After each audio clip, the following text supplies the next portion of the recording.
لله نحمده ونستغفره ونستعينه ونستهديه ونؤمن به ونتوكل عليه ونعوذ بالله من شرور أنفسنا ومن سيئات أعمالنا من يهده الله فهو المهتد ومن يضلل فلن تجد له وليا مرشدا ونشهد أن لا إله إلا الله وحده لا شريك له ونشهد أن محمدا عبده ورسوله وصفيه من خلقه وخليله اللهم صل وسلم وبارك على سيدنا وحبيبنا محمد وعلى آله وصحبه ومن تبعهم بإحسان إلى يوم الدين.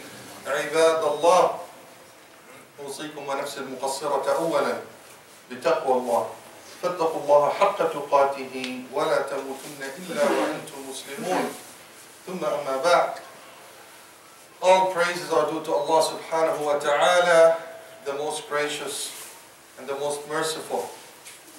The best of his peace and blessing shall be bestowed upon his beloved Prophet Muhammad sallallahu alayhi wa sallam and upon those who follow his footsteps.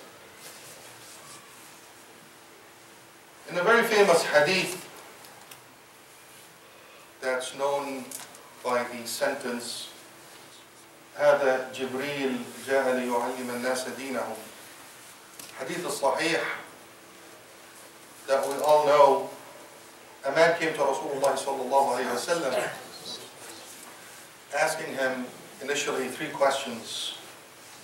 What is al-Iman, what is al-Islam, and what is al-Ihsan? In the first question, Rasulullah sallallahu alayhi wa sallam answers the principles of Iman, the faith, what should reside in your heart as a Muslim. In the second question, what is Islam? Rasulullah sallallahu alaihi wasallam answered the actions, the application of Iman. What should every one of us do to rise to that level? And in the third question about al-Ihsan, the answer was أن تعبد الله كأنك ترى فإن لم تكن تراه فإنه يراك. To obey Allah subhanahu wa ta'ala as if you see Him. What does that mean? In simple terms, if someone asked you to do something and this person, وَلِلَّهِ الْمَثَلِ الْأَعْلَى, turned his back away on you, you might do it, you might not. Or you might do it, but not as well as the person asked you to do it, not as well as you should. But if that person is continuously monitoring you, for those of us that are, we're all working, we all have managers, we all have bosses, or students when they have their teachers, anybody that's being watched will naturally adhere to the orders. Anybody that's not watched will tend to move away or deliver less.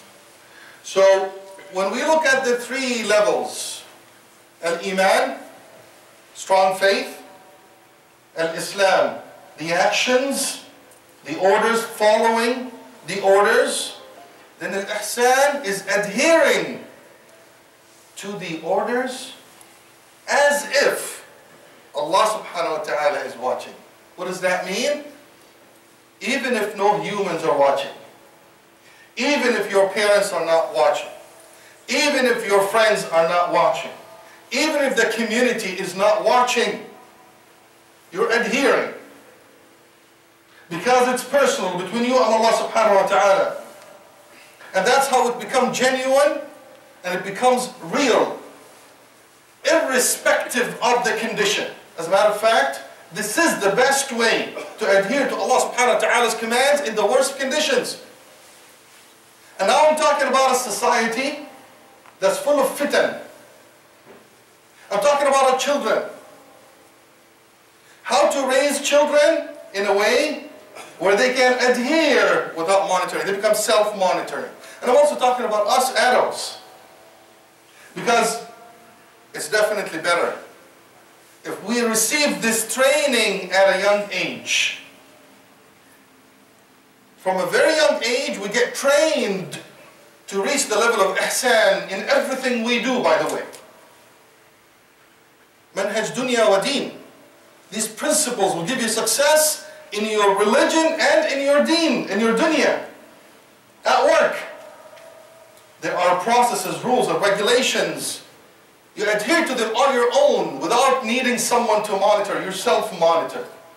Same thing in your deen. How do we create a generation of ihsan that's capable of adhering, following, and applying without having to be monitored? And how do we, as adults, reach that level? Or did we lose the opportunity? No, we didn't. Because Rasulullah ﷺ said, إِنَّمَا الْعِلْمُ بِالتَّعَلُّمِ وَالْحِلْمُ بِالتَّحَلُّمِ. There's always a chance to learn. There is always a chance to practice. And there is always a chance to get trained. So don't lose hope. Whether you're young or old, you can master, inshaAllah, the level of ihsan. Let's start with what needed. What is needed for us to reach the level of ihsan? There are two things from a long research that I believe, Allahu A'lam, are the basis of helping a person to reach the level of ihsan. And we ask Allah subhanahu wa ta'ala to help us understand and to help us all apply this knowledge. Ameen. The first principle, or the first element of reaching ihsan, is the principle of al-FITRA. And I did speak intensively about al-FITRA in a khutbah that was given on February of this year, and it's available on YouTube. And I encourage you to go back and watch it so you can tie both together. Al-FITRA is a very important built-in device or mechanism that will help you reach ihsan. Quickly to review, what is al-fitra? We said al-fitra is for you to assess everything in life, every matter, based on benefit and harm. Knowing that Allah subhanahu wa ta'ala in His orders made everything that was made haram, we know it's because it's harmful. And everything that was made halal, we know that it's beneficial. So Allah subhanahu wa ta'ala has also mentioned in many ayat, and I mentioned Surah Taha verse 89, where Allah subhanahu wa ta'ala said, al-lisan Fir'aun, أَفَلَا يَرَوْنَ أَلَّا يَرْجِعُ إِلَيْهِمْ قَوْلًا وَلَا يَمْلِكُ لَهُمْ ضَرًّا وَلَا نَفْعًا. In this ayah, Harun is talking about Bani Israel, and he's wondering, how would you worship a statue? How would you do it? How did you make that decision? Can't you see that this statue will not harm you nor benefit you? And this is a question that Allah subhanahu wa ta'ala is giving to every human being. Because al-fitra was given to all human beings. Al-fitra is the hudan lin-nas. Is the guidance given to all humanity, which is al-fitra. Allah subhanahu wa ta'ala built in us senses to reject harm and accept benefit. So if humans are trained to make their decisions based on harm and benefit, and the information are presented honestly, it's a different story, but if you see the harm and benefit, we human being will follow benefit. And by following benefit, it will eventually lead you to Allah subhanahu wa ta'ala, who gave us all the benefits on earth. So, training our kids to always follow harm and benefit in their assessments.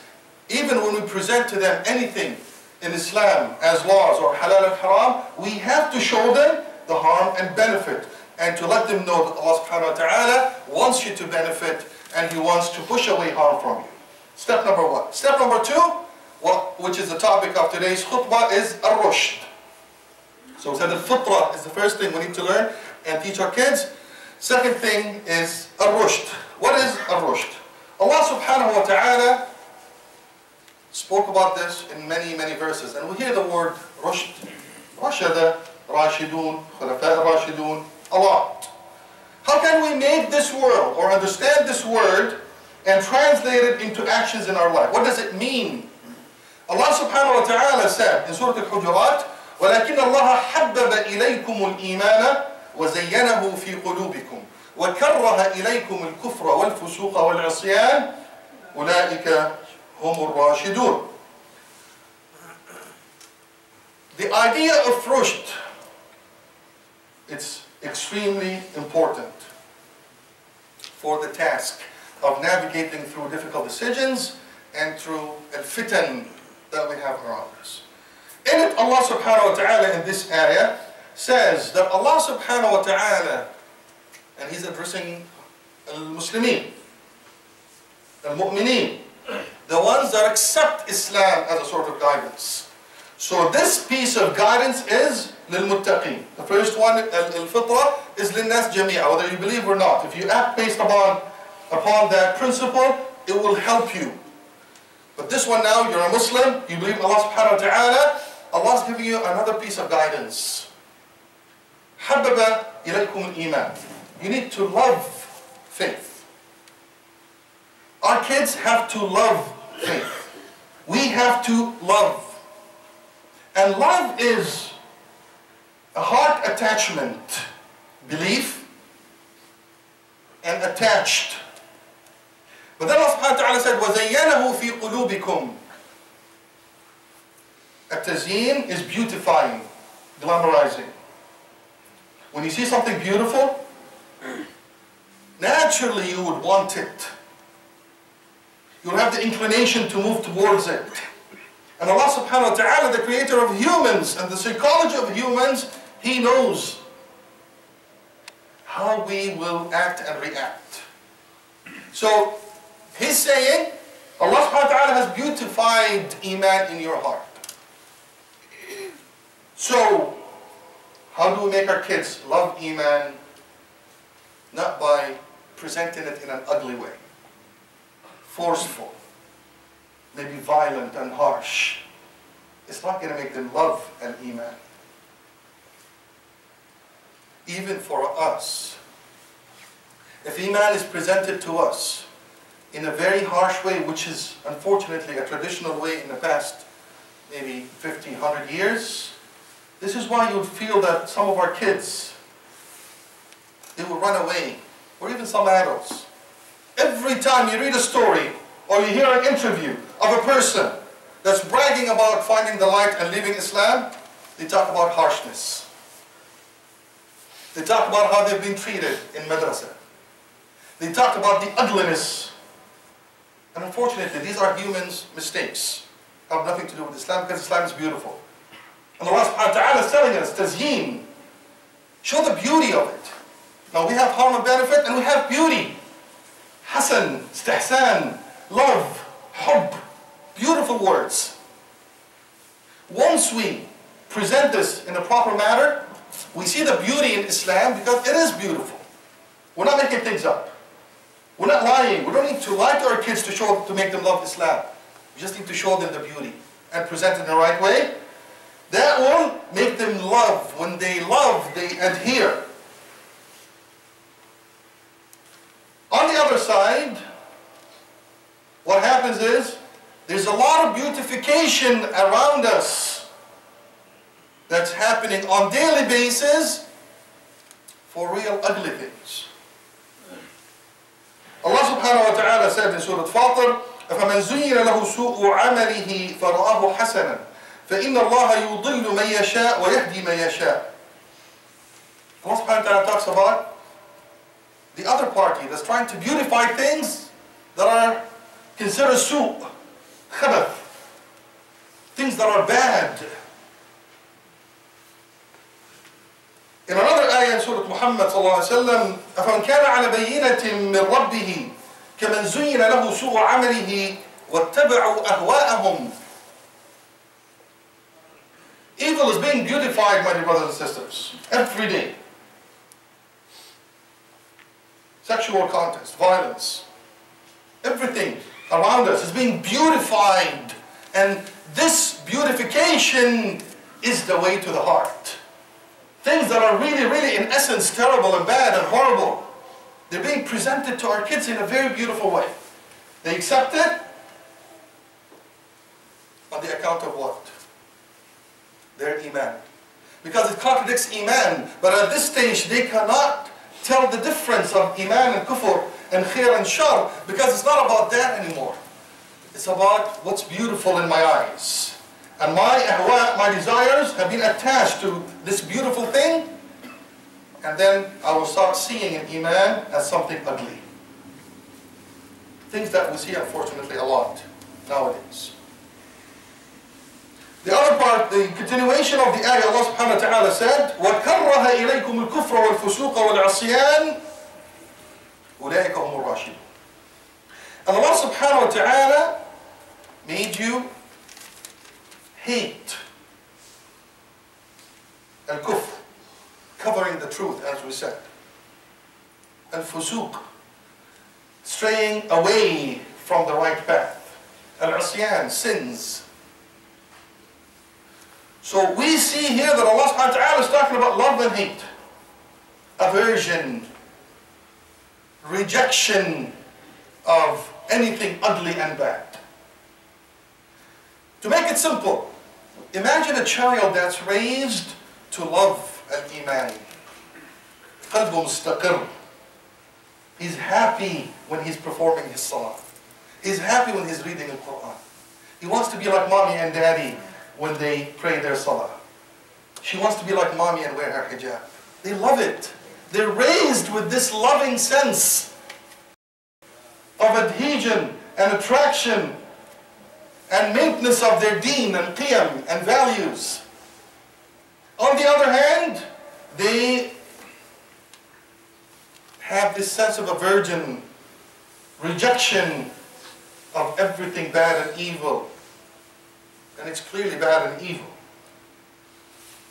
This child will not need anybody to tell him or her, do or do not do. In many cases, they will realize when they see something, they have this sense. No, I don't want this. It's bad. Maybe they don't know details. Maybe there are no scientific facts about it. But they have the sense that's protecting them. Al-rushd. What is al-rushd? أُولَٰئِكَ هُمُ الرَّاشِدُونَ. Allah subhanahu wa ta'ala said, famous ayah, لَا إِكْرَاهَ فِي الدِّينِ قَدْ تَبَيَّنَ الرُّشْدُ مِنَ الْغَيِّ. At that stage where the child tells the difference with their emotions, with their feelings, they love the right and they reject the evil. At this stage, لَا إِكْرَاهَ فِي الدِّينِ. You're not going to force them. You're not going to hit them. You're not going to beat them up. You're not going to keep nagging. Do. Because قَدْ تَبَيَّنَ الرُّشْدُ مِنَ الْغَيِّ. Al-rushd is clear and al-dalala is clear. In another ayah, وَإِن يَرَوْا سَبِيلَ الرُّشْدِ لَا يَتَّخِذُوهُ سَبِيلًا وَإِن يَرَوْا سَبِيلَ الْغَيِّ يَتَّخِذُوهُ سَبِيلًا. Some people, even if they see the sabil of rushd, and we'll come to the word of rushd, they will not follow it. They will just not follow it, although they see sabil of rushd, because their heart is attached to something else. When they were raised, the parents did not pay attention. What is their heart is attached to? What is it attached to? It's all about the heart, my dear brothers and sisters. Look into your heart and the heart of your children. If they reject salah, if they reject the Quran, what is their heart? Their heart has to be attached to something. Search. Allah subhanahu wa ta'ala also said in Surah Al-Kahf, إذ أوى الفتية إلى الكهف فقالوا ربنا آتنا من لدنك رحمة وهيئ لنا من أمرنا رشدا. The only thing that they asked for when they were in the mountains running away from the tyrant king that wanted to punish them and execute them, what did they want? Rashad. Rushd. What is a rushd? Al-Rushd, you read many meanings to it. Put it all together from what the ulama explained. I sum it up in one sentence. القدرة الذاتية على الاستقامة التي توصل إلى الصلاح في أمر الدين وهو الأكثر والصلاح في أمر الدنيا أيضا. Al-Rushd is the self-ability to adhere to the straight path of Allah subhanahu wa ta'ala. That will help you perfect or improve your deen and dunya. So imagine if we all and our children have this strong sense that will give us the self-guiding mechanism, that will give us the self-guidance and the ability to adhere to the straight path of Allah subhanahu wa ta'ala on our own, without having been told, without having been forced, without having been pushed. On our own, we want to follow the straight path of Allah subhanahu wa ta'ala that will lead us to the beautiful dunya and beautiful deen. We ask Allah subhanahu wa ta'ala to make us amongst them. أقول قولي هذا واستغفر الله لكم فاستغفروه فيا فوز المستغفرين. استغفر الله العظيم استغفر الله العظيم. بسم الله والحمد لله والصلاة والسلام على رسول الله. طيب. Al-Fitra and Al-Rushd, two things that we need for ourselves and our children to be able to navigate through the tough times that we're in. But what's happening around us? What's happening in schools? What's happening in our society? What are our children being taught outside? What kind of feelings are they developing that would create that love maybe to something else? A lot of things. Most of you parents, you have your kids in schools, you know this, and some of you don't. So let's talk about things that we need to pay attention to. And things that could be really, really small. They could appear trivial to somebody. You could think, this is, what are you talking about? This is silly. But remember, that sense of rushd starts with little things. And Allah subhanahu wa ta'ala told us about خطوات الشيطان. لا تتبعوا خطوات الشيطان. There's steps. Do not undermine the small things because they grow to become dangerous. One thing that I have been discussing with many people for a long time, the presentation of pigs in curriculum. You talk to people and say, Akhi, you know, you look at the books, exercises for little children, and you see a picture of a pig. You say, Akhi, don't buy stories that have pigs in it. Ya Akhi, why? It's a creation of Allah subhanahu wa ta'ala. Allah created it. Why are you being so? Ya Akhi, okay, we know it's a creation of Allah subhanahu wa ta'ala. But remember the notion of tazyeen. When the pig is presented in an abstract way, as an animal, and this is how it looks, and this is, you know, what you need to know about it, that's fine. But when it's beautified, nice and pinky, beautiful and cute, what does that do? Remember that tazyeen, that beautification will create attachment and love. طيب, so what? It's haram. And because it's haram, it falls either under kufr or fusuq or asyan. You have to hate it. You have to have aversion to it. You have to reject it. Because this is your first line of defense. Is when a child sees something haram, says, ew.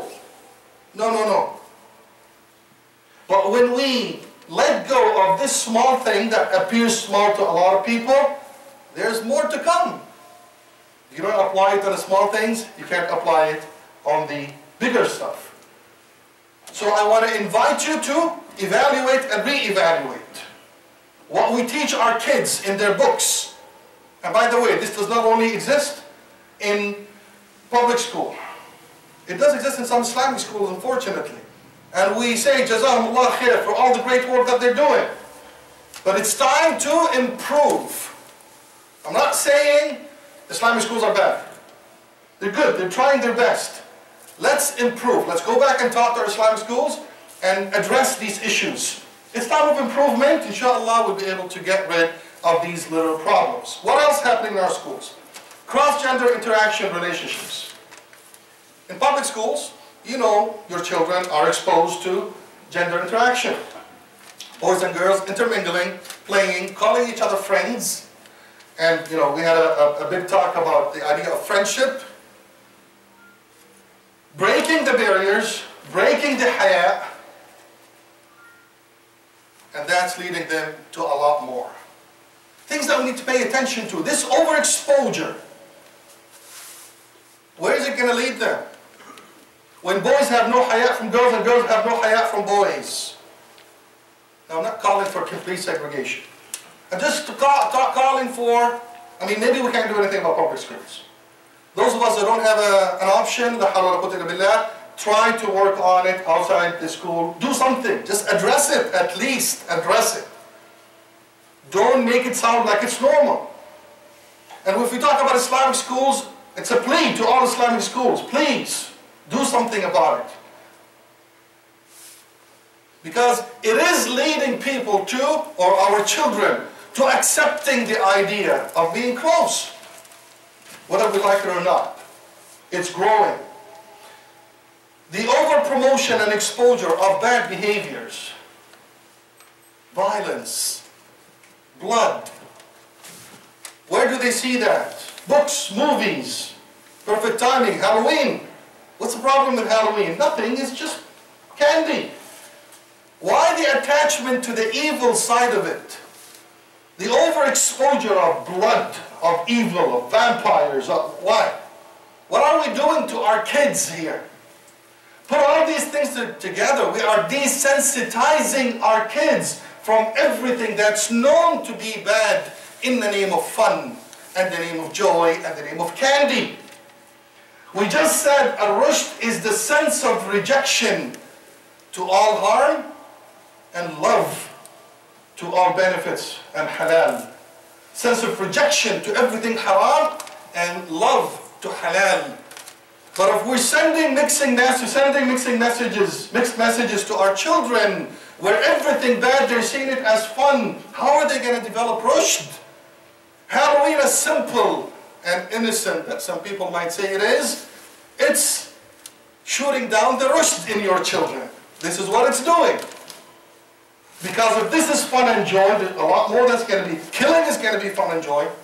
Violence is going to be fun and joy. Disrespecting parents when some shows for children, all what they teach them is disrespecting your parents. And it's fun and joy. If you see your children disrespecting you, I invite you to go check what kind of shows are they watching. Because that's what they teach them. What are they going to get rushd from? No rushd. They can't work on their own. They can't make right decisions. How far could it get? And I end with this. Pigs, basita, no problem. Gender interaction, okay. Violence and Halloween, mashi. Now we're talking about Playboy magazine. We're talking about our daughters and sisters discussing the validity of accepting an interview by a Playboy magazine. And I'm not talking appearing, la samahullah, unclothed. We all know about Sister Nur Tajuri and her story with the Playboy magazine. And she said that she did consult. Listen to this. Wallahi, now I feel sorry for her. May Allah help her and help all our children. Because I take responsibility for this, and each and every one of you should take responsibility, because our children, especially the ones that are 20s now, they're faced with challenges that they don't know how to deal with. I'm sure she had good intentions of spreading the power of the new Muslim generation. I have no doubt. In my heart, I'm giving her that excuse. But what are you doing? She's saying that she was mentored and she consulted her parents and I don't know, imams, and She consulted adults. She consulted people with experience, and they agreed on this. She appears in a Playboy magazine. She was interviewed by them to talk about, what is she talking about? Well, let me tell you what the magazine, we all know who Playboy magazine, I'm going to explain that. It's a source of degradation for women. It's a source of objectifying women and using and abusing women. This is what this magazine is known to be. And then the sister decides to give an interview. The opening of this now they're changing their style to reach out to more people. And they have this, what they call the Renegades of 2016. Meet the Renegades. What does renegade mean? Renegade means the people that will split, leave something to go to something else. The people that will break the rules. In Arabic, al-munshaq, or you could even say al-murtad. الذي ينشق عن الجماعة أو ينشق عن أمر أو ينشق عن. They're showing, featuring people that are breaking the rules, and they say in this project, the men and women in this series will change how you think about business, music, porn, comedy, gaming, and more. They've risked it all, these courageous people. They've risked it all, even their lives, to do what they love, showing us what can be accomplished if we break the rules. Another challenge all of your children are facing, how to be courageous. This society is about being brave and courageous to break the rules. You go watch a commercial on TV, and I said that before. It's about women, forgot what it's called, but break the rules. I don't want to say it on the minbar. Break the rules. Everything's about what rules do we want to break? Our deen? Our principles? Sister Noor, if they're telling you this is about people that want to break the rules, what rules are you breaking? Read the article. It's not too bad, wallahi. But subhanAllah, the outlet is wrong. What is she saying? Part of her words in her article, the society is desensitized. Listen to this. The society is desensitized to violence, abuse, death, rape, and trauma. Well, don't you know that this magazine is a big cause of rape? Is a big cause of trauma? When people get over-sexualized, they do these things. These are not my words. This is what the research says. The funny part, I read two comments on this article. One came from a man and one from a woman. The woman appeared to be a religious Christian woman. She said, why would you choose this outlet? You have something to say it in a clean outlet. Non-Muslim. The man says, I'm so proud of her. She's very courageous. But when I looked at the magazine, I was expecting her to be more courageous. Meaning what? Meaning what?